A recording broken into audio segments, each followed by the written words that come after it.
Депутат Зулушев, жылаңач экспонат үчүн жоопкерчилик каралышы керек. Бишкекте өтүп жаткан февраль иш-чарасындагы айрым экспонаттар боюнча маселе жогорку кеңеште көтөрүлдү. Депутат Курманкул Зулушев күч органдары ал көргөзмөдө экспонат катары жылаңач аял чыкканы үчүн жоопкерчилик каралышы керек деп эсептейт. Жылаңач таанып-басуу аял үчүн абийирин ачып көрсөтүү. Биз бала кезден баарыбыз билебиз, аял киши жылаңач басмак түгүл ич кийимин көрүүнө жайган эмес. Демек коомчулук дүрбөлөң түшкөнүнө маани беришибиз керек. Биздин укук коргоо органдары буга кандай мыйзамдуу баа берип жатат? Мыйзамдуу баасын алышыбыз керек. Тартип бузуу кодекси менен жоопко тартып жатабы же жоруктар кодекси мененби? Бизге жооп берсин. Гапар Айтиев атындагы Көркөм өнөр музейинде 27 ноябрда феминалия иш-чарасы башталган. 2016 Москвадагы басмаканада чыккан өрттө каза болгон 17 кыз келиндин элесине арналган 17 күндүк көргөзмөгө аялдардын укугун коргоо боюнча сүрөттөр, экспонаттар коюлду. Алардын бири денесин сатып иштөөгө мажбур болгондордун көйгөйүн чагылдырган экспонат катары чыккан жылаңач аялдару социалдык тармактарда талкууга түштү. 2 декабрда жарандык активисттер тобу нааразычылыгын билдирип чыккандан кийин көргөзмөдөгү айрым экспонаттар алынып, музейдин директору Мираджан Карачева кызматынан өз арызы менен кеткен. Феминалиянын уюштуруучулары аялдардын укугун коргоо, көйгөйдү түрдүү экспонаттар аркылуу чагылдыруу максаты гана болгонун айтып жатышат. Серепчилер Кыргызстанда үй бүлөлүк чыр-чатак ар бир 3-үчү үйдө кездешерин белгилешип, андан айрыкча аялдар, балдар жабыр тартарын айтып келишет. Соңку жылдардагы маалыматтарга караганда, үй бүлөлүк зомбулуктан жабыркагандардын 95% аялдар. Өкмөт ун менен буудайды экспорттоого тыюу салууну пландап жатат. Экономика министрлиги жарым жылга Кыргызстандан буудай жана ун чыгарууга тыюу салууну сунуштап жатат. Өкмөттүн бул тууралуу токтом долбоору коомдук талкууга коюлду. Министрликтин негиздемесинде буга чейин Кыргызстанга коңшу Казакстандан ири көлөмдө ун менен буудай кирип жүргөнү айтылат. Бирок акыркы жылдары буудайдын көлөмү азайып, ундуку тескерисинче өсүп кеткен. Ведомстводон билдиришкендей, ушул жылдын октябрь-ноябрь айларында Кыргызстанда ун менен буудайга болгон баа 2-3 сомго жогорулап кеткен. Мунун айынан дүкөндөрдө нан жана макарон азыктарынын баасы дагы көтөрүлдү. Буга Казакстанда буудай түшүмүнүн начар болушу себеп экени айтылууда.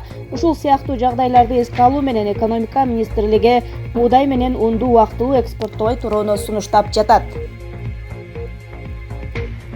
Дагы бир аскер кызматкери токко урунду. Ошто аскер кызматкери токко урунуп ооруканага түштү. Бул тууралуу 5 декабрда Азаттык радиосуна башкы штабдын басма сөз кызматы кабарлады. Мекеменин маалыматына караганда, окуя 4 декабрда Гүлчү айылында келишимдик негизде кызмат өтөп жаткан Еврейтор тактикалык машыгуудан кийин кайтып келе жатканда болгон. Номер 92-843 аскердик бөлүктүн радиотелефонисти жогорку вольттуу электр өткөргүч сызымынын жанынан өтүп бараткан радиостанциянын антеннасы аркылуу тогурган. Жабыркаган аскерге медициналык жардам көрсөтүлдү. Азыр ал ооруканада. Абалын доктурлар орточо оор деп мүнөздөп жатышат. Окуя тууралуу Ош гарнизонунун аскердик прокуратурасына маалымат берилди. Кызматтык иликтөө жүрүп жатат. Ноябрда Кыргызстандын жаза аткаруу системасында 2 күндө 2 аскер кызматкери, анын бири электр тогуна урунуп каза болгон. 2018 номер 30-295 аскер бөлүгүндө кызмат кылган Руслан Сапарбаев кезмет учурунда токко урунган. Куралдуу күчтөрдүн башкы штабы кырсыкка жоокер өзү күнөөлүү экенин, ал тыюу салынган электр көмөк чордонуна кирип трансформаторго колун салып алганын билдирген. Учурда соттук териштирүү жүрүп жатат. Депутат Дастан Бекияшев жогорку кеңешке камчы алып келди. Эмнеге?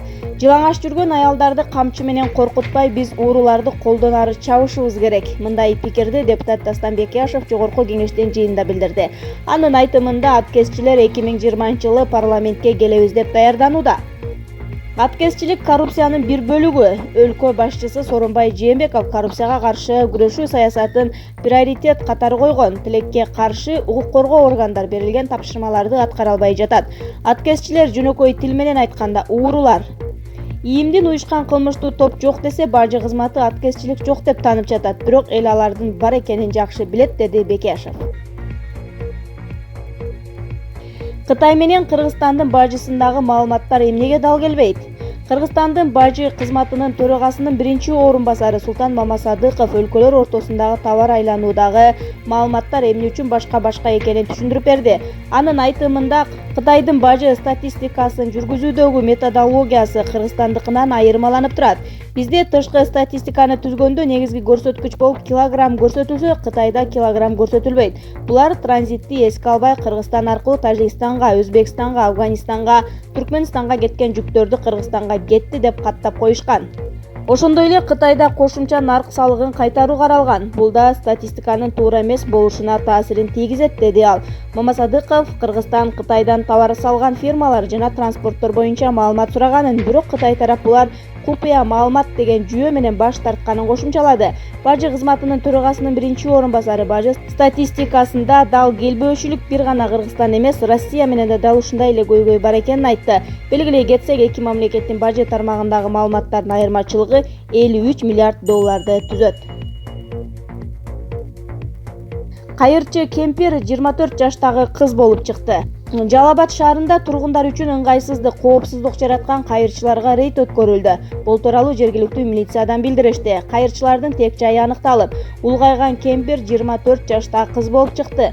Ал эми 46 жаштагы аял Жалал Абад шаарындагы Асма көпүрөдө "Менин эжем рак оорусу менен ооруйт" деген жалган маалыматтар камтылган баракчаны көтөрүп тилемчилик кылаары такталды. Рейд учурунда кармалган жарандардын бармак издери алынып, Жалал Абад шаардык ички иштер бөлүмүнө каттоого түшүрүлүп, тиешелүү материалдар топтолуп, айып пулдар салынды деп айтылат маалыматта. Мындан сырткары көчөдө мас абалында баласына көңүл бурбай жүргөн бир аял аныкталып, анын 8 жаштагы баласы Ак Жол балдарды коргоо бөлүмүнө өткөрүлүп берилди. Жалал Абадда бул рейд 7 декабрга чейин улантылат. УКМК Skype менен сурак болбойт. Азаттыктын журналисттери келиши керек.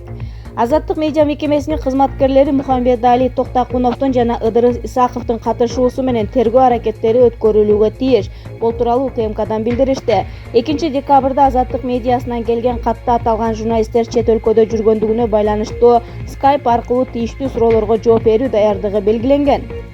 Бирок Кыргыз Республикасынын аймагынан сырткары болгон адамдын катышуусу менен Skype аркылуу же башка техникалык байланыш режиминде тергөө аракеттеринин өткөрүлүшү Жазык процесстик кодексинин 194-беренесине дал келбейт, дешти атайын кызматтан. УКМК Мухамбетали Токтакуновдун жана Ыдырыс Исаковдун келип берүүсүн камсыз кылууну суранды. Ишкер Айеркен Сайма итинин өлтүрүшү боюнча УКМК мекемелер аралык тергөө тобун түзүп, сотко чейинки териштирүү иштери жүргүзүлүүдө. Суракка журналисттерден сырткары премьер-министр Мухамбеткалый Абылгазиев, Жогорку Кеңештин депутаттары Алтынбек Сулайманов, Дүйшөн Төрөкулов, Үмүт 2020 кыймылынын башчысы Ширин Айтматова жана башкалар чакырылган. Ырыскелди Момбеков, УКМК кылмышкерди өзүңөр качырып, кайра өзүңөр издөө жарыялап жатасыңар. Силерге ким ишенет? Кыргызстанда коррупциянын мекен экенин дүйнө жана кыргыз коомчулугу билет. Анан биз билебиз. Тилекке каршы силер билбейт экенсиңер, деди депутат Ырыскелди Момбеков. Бүгүн 5 декабрда болгон парламент жыйынында укук коргоо органдарынын жетекчилерине кайрылып жатып, бүгүнкү баяндамаңарда Кыргызстанда контрабанда бар, бирок контрабандисттер жок. Биз издеп жатабыз, биз иштеп жатабыз деп айтып жатасыңар. Болду, башка эч нерсе жок. Бул жерге келген материалда 2017 жылдан 2019 жылга чейин контрабанда боюнча бир гана, ал дагы 2017 жылы кылмыш иши козголуптур. Анда дал 22 килограмм алтын боюнча кармалган Бакытуулу Нурис деген УКМКга алып барылып, андан ары жок болуп кетиптир. Ал кылмыш иши эмне болгон деп депутат башкы прокуратуранын өкүлдөрүнө кайрылды.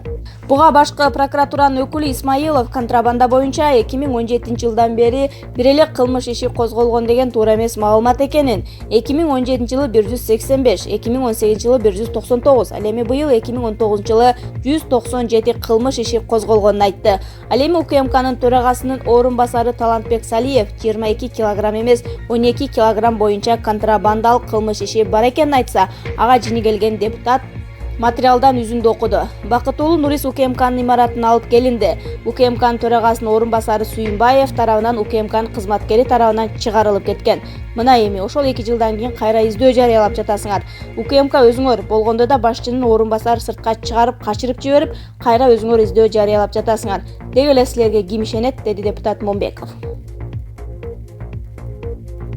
Баткенде 10 гектар жерди тажикстандыктар ээлеп, үй салып бак тигип алышкан. Бул тууралуу Баткендеги Лейлек районунун чек арага жакын айылдардын жашоочуларынан келген каттарга таянып, депутат Карамат Орозова бүгүн 5 декабрда өтүп жаткан Жогорку Кеңештин ар түрдүү маселелер саатында айтып чыкты. Лейлектин чек арага жакын айылдарында жашаган тургундардын социалдык абалдары өтө оор. Жумушсуздуктун айынан алар тажикстандыктар менен алака кылып турушат. Ал эми алардын ар бири Тажикстанга кирип чыккан үчүн айына 35 сомдон төлөшөт. Мындан сырткары андагы чек арачылардын санын көбөйтпөсө өтө кооптуу абалда күн кечирип келишүүдө. Балдарды бир аз чек арага жакындап койсо нары алып кирип кетишкен учурлары да көп болот. Эң башкысы Лейлек районундагы чек арага жакын Сада деген айылда 10 гектар жерди тажикстандык тажик жарандар ээлешип, алар ал жерге үй салып, бактарактарды тигип алышкан. Ошол эле айылдын тургундары электр энергия боюнча Тажикстанга көз каранды. Ал эми айылдар ортосундагы жолдордун акыбалы такыр эле болбой калган деген депутат айым бул маселелерди анда отурган өкмөттүн өкүлүнө билдирип, аларды тезинен чечип берүүсүн тапшырды. Дарыгерлер баланын боорунан 160 даана мите курт алышты. Алматыда Санжар Асфендияров атындагы Казак улуттук медициналык университетинин окумуштуулары Аксай балдар клиникасынын базасында эхинококкоздон арылтуу операциясын жасашты. Текшерүү учурунда мите курттар табылган. Бала биринчи жолу ооруканага 2019-жылы май айында түшүп, ооруганына даттанганда 12 эл ичегесин алып таштаган. Дарыгерлер ичи ооруган баланы ультра добушунда тыңдап көрүшкөн.